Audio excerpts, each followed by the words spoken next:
ইনকলাব মঞ্চের মুখপাত্র ওসমান হাদি খুনের তদন্তে বড় অগ্রগতি দাবি করল ঢাকা মহানগর পুলিশ।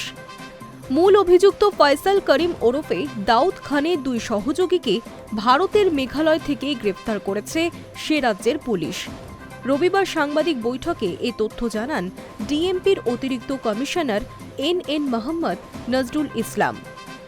রাজধানীর মিন্টো রোডে ডিএমপির মিডিয়া সেন্টারে সাংবাদিকদের মুখোমুখি হয়ে নজরুল ইসলাম জানান, হাদি হত্যা মামলার তদন্ত এখন প্রায় শেষ পর্যায়ে। তার দাবি, আগামী 7 থেকে 10 দিনের মধ্যেই চার্জশিট জমা দেওয়ার চেষ্টা চলছে। তবে মূল অভিযুক্ত ফয়সাল করিম এখনও অধরা থাকায় খুনের সুনির্দিষ্ট উদ্দেশ্য বা মোটিভ সম্পর্কে নিশ্চিতভাবে কিছু বলা যাচ্ছে না বলে জানিয়েছেন তিনি। এর আগে 3 দিন আগেই ঢাকা পুলিশ জানিয়েছিল যে হাদি হত্যাকাণ্ডে জড়িত দুজনকে শনাক্ত করা হয়েছে। পুলিশের বক্তব্য ছিল ওই দুজন সরাসরি হত্যাকাণ্ডে যুক্ত থাকা ব্যক্তি ও তার সহযোগীকে পালাতে সাহায্য করেছিলেন। তাদের মধ্যে একজন আমিনুল ইসলামকে গ্রেফতার করা হয়। পুলিশ সূত্রে দাবি, তিনি যুবলীগ নেতা তাইজুল ইসলাম চৌধুরীর ভগ্নিপতি। এবার সেই সূত্র ধরেই সামনে এলো নতুন তথ্য। নজরুল ইসলাম জানিয়েছেন, খুনের পর ফয়সাল করিম এবং তার ঘনিষ্ঠ সহযোগী আলমগীর শেখ ময়মনসিংহের হালুয়াঘাট সীমান্ত পেরিয়ে মেঘালয়ে পালান।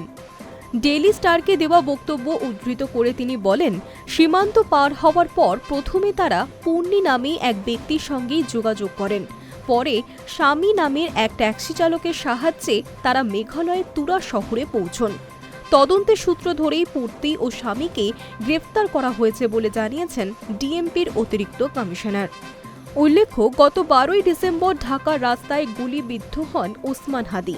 গুরুতর অবস্থায় সরকারি উদ্যোগে তাকে সিঙ্গাপুরে চিকিৎসার জন্য পাঠানো হয়, কিন্তু 6 দিনের মাথাতেই তার মৃত্যু হয়। হাদির মৃত্যুর পর গোটা বাংলাদেশ জুড়ে তীব্র অস্থিরতা ছড়ায়। ইনকলাব মঞ্চের সদস্য ও সমর্থকেরা রাজপথে নেমে বিক্ষোভ শুরু করেন। সেই বিক্ষোভে ক্ষতিগ্রস্ত হয় একাধিক সরকারি দপ্তর, সাংস্কৃতিক প্রতিষ্ঠান এবং সংবাদ মাধ্যমের অফিসও। হাদি হত্যাকাণ্ডে জড়িত সন্দেহে ইতিমধ্যেই বহুজনকে গ্রেফতার করেছে বাংলাদেশ পুলিশ। তবে এখনও পর্যন্ত মূল অভিযুক্ত ফয়সাল করিম এবং তার প্রধান সহযোগী আলমগীর শেখ ধরা পড়েননি। পুলিশের দাবি, দুজনেই ভারতে পালিয়ে এসেছেন এবং সেই সূত্রেই মেঘালয় পুলিশের সহায়তায় তদন্ত আরও এগোচ্ছে। Hi News network.